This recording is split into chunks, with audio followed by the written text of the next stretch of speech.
ফিলিস্তিনকে অবিলম্বে স্বীকৃতি দিতে ব্রিটিশ সরকারকে ৬০ জন এমপির চিঠি। ইউক্রেনে শান্তির পথে জেলেনস্কিকে প্রধান বাধা হিসেবে দেখছেন ট্রাম্প, বললেন রিপোর্ট। লন্ডনে প্যালেস্টাইন অ্যাকশন গ্রুপের সমর্থনে বিক্ষোভ, পুলিশের ধরপাকড়।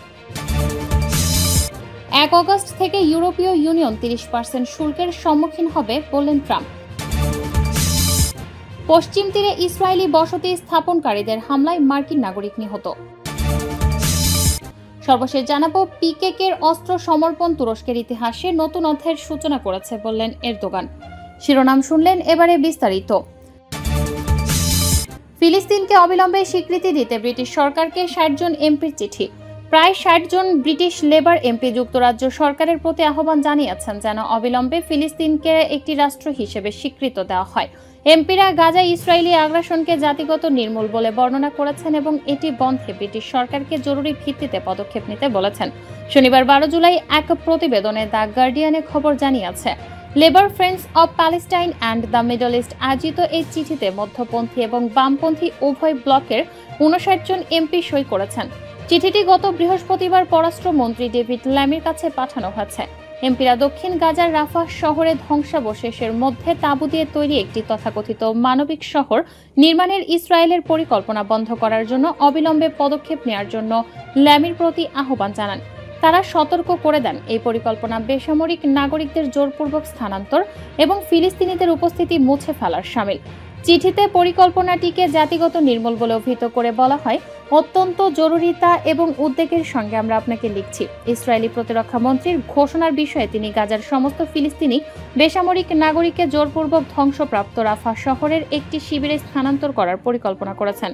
এমপিরা বলেছেন, যুক্তরাজ্যকে অবশ্যই সিদ্ধান্তমূলকভাবে পদক্ষেপ নিতে হবে।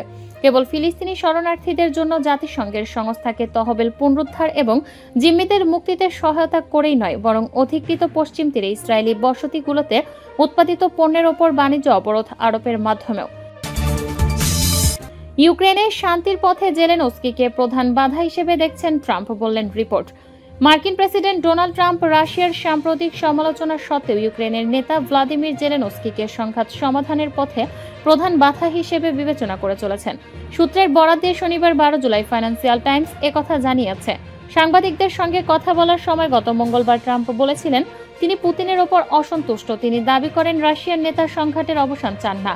পরে রাশিয়ান জ্বালানি ও পণ্য ক্রয়কারী দেশগুলোর ওপর ৫০০% শুল্ক আরোপের বিষয়ে ওয়াশিংটনে আলোচনার খবরের মধ্যে তিনি শিগগিরই রাশিয়া সম্পর্কে একটি দীর্ঘ বিবৃতি ঘোষণা করেন। তবে ওয়াশিংটনের সঙ্গে প্রতিরক্ষা ও নিরাপত্তা আলোচনায় জড়িত নাম প্রকাশে অনিচ্ছুক ২ জন ঊর্ধ্বতন কর্মকর্তা ফাইন্যান্সিয়াল টাইমসকে বলেছেন, হোয়াইট হাউসে আসলে কিয়েভপন্থী অবস্থান গ্রহণ করেছে এমন খুব কম ইঙ্গিতই পাওয়া গেছে। প্রতিবেদনে বলা হয়েছে, ইউক্রেনের সমর্থকরা এখনও ধরে নিচ্ছেন যে ট্রাম্প যে কোনো মীমাংসার ক্ষেত্রে পুতিনকে তার প্রধান আলোচনার অংশীদার এবং জেলেনস্কিকে একটি কার্যকর শান্তি চুক্তির প্রধান বাধা হিসেবে দেখতে আগ্রহী। ফাইন্যান্সিয়াল টাইমসের রিপোর্টটি জুন মাসে নিউ ইয়র্ক টাইমসের একটি নিবন্ধের প্রতিধ্বনি করে, যেখানে দাবি করা হয়েছিল মার্কিন প্রেসিডেন্ট পুতিন এবং জেলেনস্কি উভয়ের প্রতি বিরক্ত, তবে ইউক্রেনীয় নেতার প্রতি বিশেষ বিদ্বেষ পোষণ করেন। তিনি জেলেনস্কিকে খারাপ লোক হিসেবে দেখেন, যিনি সবাইকে একটি বিশ্বব্যাপী সংঘাতের দিকে ঠেলে দিচ্ছেন। মে মাসে ট্রাম্প প্রকাশ্যে জেলেনস্কির সমালোচনা করেছিলেন। সে সময় তিনি বলেছিলেন, তার মুখ থেকে বের হওয়া সবকিছুই সমস্যার সৃষ্টি করে। লন্ডনে প্যালেস্টাইন অ্যাকশন গ্রুপের সমর্থনে বিক্ষোভ, পুলিশের ধরপাকড়। যুক্তরাজ্যে সম্প্রতি নিষিদ্ধ করা ফিলিস্তিনপন্থী প্যালেস্টাইন অ্যাকশন গ্রুপের সমর্থনে শনিবার ১২ জুলাই লন্ডনে একটি বিক্ষোভে ধরপাকড় চালিয়েছে দেশটির পুলিশ বাহিনী। আল জাজিরা জানিয়েছে, সন্ত্রাসবাদ আইনের অধীনে নিষিদ্ধ করার পর সংগঠনটির সমর্থনে টানা দ্বিতীয় শনিবার মধ্য লন্ডনে বিক্ষোভকারীরা জড়ো হয়। জানা গেছে, দলটিকে সমর্থন করাও এখন একটি ফৌজদারি অপরাধ। এ দলের পক্ষে অবস্থান নিলে ১৪ বছর পর্যন্ত কারাদণ্ড দেওয়া হতে পারে। লন্ডনের মেট্রোপলিটন পুলিশ এক্সপোস্টে বলেছে, তাদের কর্মকর্তারা প্যালেস্টাইন অ্যাকশনের সমর্থনে একটি প্রতিবাদের প্রতিক্রিয়া জানাচ্ছেন এবং গ্রেপ্তার প্রক্রিয়াধীন। পুলিশ এর আগে একটি সতর্কতা পোস্ট করেছিল। পোস্টে বলা হয়, প্যালেস্টাইন অ্যাকশনের প্রতি সমর্থন প্রদর্শনকারী যে কারো বিরুদ্ধে ব্যবস্থা নেওয়া হবে। গত শনিবার মধ্য লন্ডনে পুলিশ একই গ্রুপের সমর্থনে রাস্তায় নেমে আসা ২৯ জনকে গ্রেফতার করেছে। তারা প্ল্যাকার্ড বহন করেছিল যাতে লেখা, আমি গণহত্যার বিরোধিতা করি, আমি ফিলিস্তিন অ্যাকশনকে সমর্থন করি। ১ আগস্ট থেকে ইউরোপীয় ইউনিয়ন ৩০% শুল্কের সম্মুখীন হবে, বললেন ট্রাম্প। মার্কিন প্রেসিডেন্ট ডোনাল্ড ট্রাম্প তাদের প্রধান বাণিজ্যিক অংশীদার ইউরোপীয় ইউনিয়ন ও মেক্সিকোর ওপর 30% শুল্ক আরোপের হুঁশিয়ারি দিয়েছেন। শনিবার 12 জুলাই ট্রাম্প তার ট্রুথ সোশ্যাল প্ল্যাটফর্মে পোস্ট করা বিবৃতিতে বলেছেন, উভয় শুল্কই 1 আগস্ট থেকে কার্যকর হবে। বিবৃতিতে তিনি যুক্তরাষ্ট্রে অবৈধ মাদক প্রবাহে মেক্সিকোর ভূমিকা এবং ইইউ এর সঙ্গে বাণিজ্য ভারসাম্যহীনতার কথা উল্লেখ করেন। এই সপ্তাহের শুরুতে ট্রাম্প জানান দক্ষিণ কোরিয়া, কানাডা এবং ব্রাজিল সহ বেশ কয়েকটি দেশের জন্য নতুন শুল্ক ঘোষণা করেছেন। পাশাপাশি তামার ওপর 50% শুল্ক আরোপ করেন। তিনি 27টি দেশের ব্লক ইইউ এর জন্য যুক্তরাষ্ট্রের সঙ্গে একটি বিস্তৃত বাণিজ্য চুক্তিতে পৌঁছানোর আশা করেছিল। পশ্চিম তীরে ইসরায়েলি বসতি স্থাপনকারীদের হামলায় মার্কিন নাগরিক নিহত। দখলকৃত ফিলিস্তিনি ভূখণ্ড পশ্চিম তীরে ইসরায়েলি অবৈধ বসতি স্থাপনকারীরা একজন মার্কিন নাগরিককে পিটিয়ে হত্যা করেছে। এ সময় আরও একজন ফিলিস্তিনিকে গুলি করে হত্যা করা হয়। ফিলিস্তিনি স্বাস্থ্য মন্ত্রণালয় এক বিবৃতিতে এ তথ্য জানিয়েছে। মন্ত্রণালয় জানিয়েছে, গতকাল শুক্রবার সন্ধ্যায় রামাল্লাহর উত্তরে সিনজিলে এই ঘটনায় মার্কিন নাগরিক সাইফুল্লাহ মুসাল্লেদকে বয়স 20 গুরুতরভাবে মারধর করা হয়েছে। আরেকজন হুসেইন আল শালাবি বয়স 23 বুকে গুলিবিদ্ধ হয়েছেন।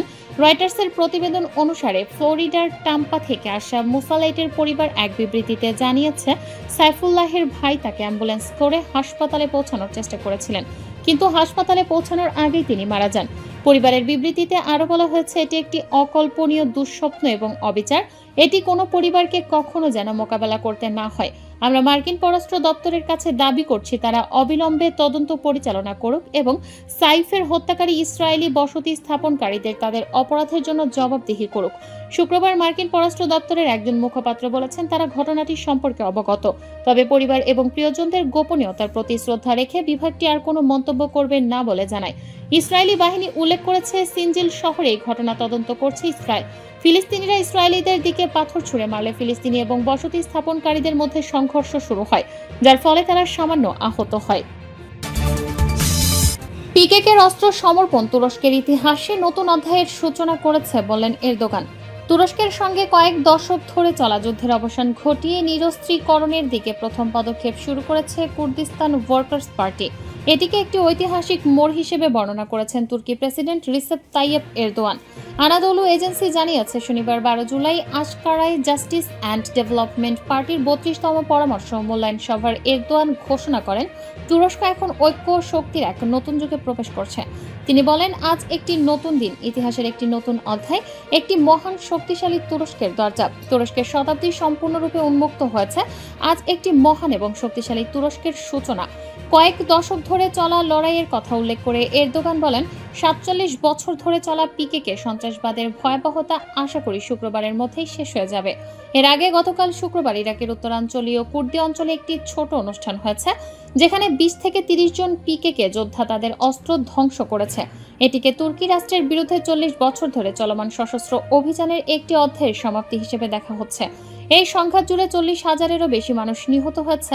এরদোয়ান অস্ত্র সমর্পণের সিদ্ধান্তকে তুরস্কের জন্য একটি বিজয় হিসেবে বর্ণনা করে বলেন, তুর্কি, কুর্দি, আরব সকলেই 86 মিলিয়ন নাগরিক বিজয় হিসেবে আবির্ভূত হয়েছে।